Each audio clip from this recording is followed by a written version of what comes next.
Hi எல்லோரும் எப்படி இருக்கீங்க? Welcome to our channel shades of Priya ராகுல். இன்றைக்கு பீட்ரூட் சட்னி எப்படி செய்யலாம் தாங்க பார்க்க போகிறோம். வீடியோக்குள்ளே போகிறதுக்கு முன்னாடி நம்மளோட சேனலை சப்ஸ்கிரைப் பண்ணாதவங்க மறக்காமல் சப்ஸ்கிரைப் பண்ணிக்கோங்க. ஃபர்ஸ்ட் பீட்ரூட்டில் இருக்க தோலை நீக்கிட்டு சின்ன சின்ன ஸ்லைசஸாக கட் பண்ணி எடுத்துக்கோங்க. ஒரு பேனை ஸ்டவ்வில் வச்சுட்டு அதில் நீங்கள் கட் பண்ணி வச்சுருக்க பீட்ரூட்டை ஆட் பண்ணி அது கூடவே கொஞ்சமாக எண்ணெய் விட்டு நல்லா வதக்கிக்கோங்க. இப்போது பீட்ரூட் கூட ஆட் பண்ணுறதுக்கு என்னென்ன இன்க்ரீடியன்ட்ஸ் வேணுங்கிறத பார்த்துடலாங்க. ஃபர்ஸ்ட் தேங்காயை கொஞ்சம் சின்ன சின்ன பீசஸாக கட் பண்ணி ஒரு கைப்பிடி அளவுக்கு எடுத்து வச்சுக்கோங்க. நீங்கள் துருகி எடுத்து வைக்கிறதுனாலும் வச்சுக்கலாம்.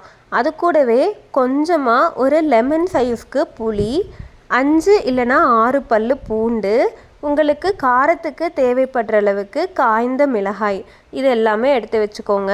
அது கூடவே ஒரு கைப்பிடி அளவுக்கு கறிவேப்பிலை எடுத்து வச்சுக்கோங்க. இது கூடவே சீரகம் 1 டேபிள் ஸ்பூன், மல்லி 1 டேபிள் ஸ்பூன், குறுமிளகு 1 டேபிள் ஸ்பூன், இது எல்லாமே எடுத்து வச்சுக்கோங்க. இப்போது பீட்ரூட் ஓரளவுக்கு வதங்கி வந்ததுக்கு அப்புறமா நம்ம எடுத்து வச்சுருக்க இன்க்ரீடியன்ட்ஸ், அதாவது கறிவேப்பிலை, பூண்டு, காய்ந்த மிளகாய், மல்லி, சீரகம், குறுமிளகு, தேங்காய், அது கூடவே கொஞ்சமாக பெருங்காயத்தூள், இது எல்லாமே சேர்த்துக்கோங்க. இப்போது இதுக்கு தேவைப்படுற அளவுக்கு உப்பு ஆட் பண்ணிக்கோங்க. இப்போது இது எல்லாமே ஆட் பண்ணினதுக்கு அப்புறமா இது எல்லாத்தையுமே சேர்த்து நல்லா வதக்கி எடுத்து வச்சுக்கோங்க. ஸ்டவ்வை மீடியம் ஃப்ளேமில் வச்சுக்கோங்க. பொறுமையாக வதக்கி எடுத்துக்கோங்க. நீங்கள் எவ்வளோ வதக்குறீங்களோ அவ்வளோ டேஸ்ட் கொடுக்குங்க. பச்சை வாசனை போகிற வரைக்கும் நல்லா வதக்கி எடுத்துக்கோங்க. வதக்கி எடுத்ததுக்கு அப்புறமா நல்லா ஆற வச்சுட்டு மிக்ஸி ஜாரில் ஆட் பண்ணிக்கோங்க.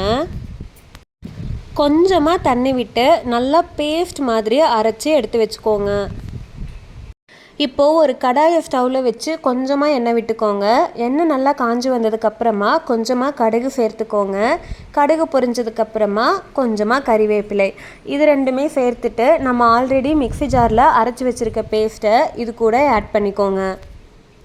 லைட்டாக கொதித்து வரும்போது ஸ்டவ் ஆஃப் பண்ணிவிடுங்க. அவ்வளோதாங்க, பீட்ரூட் சட்னி ரெடி ஆயிடுச்சு.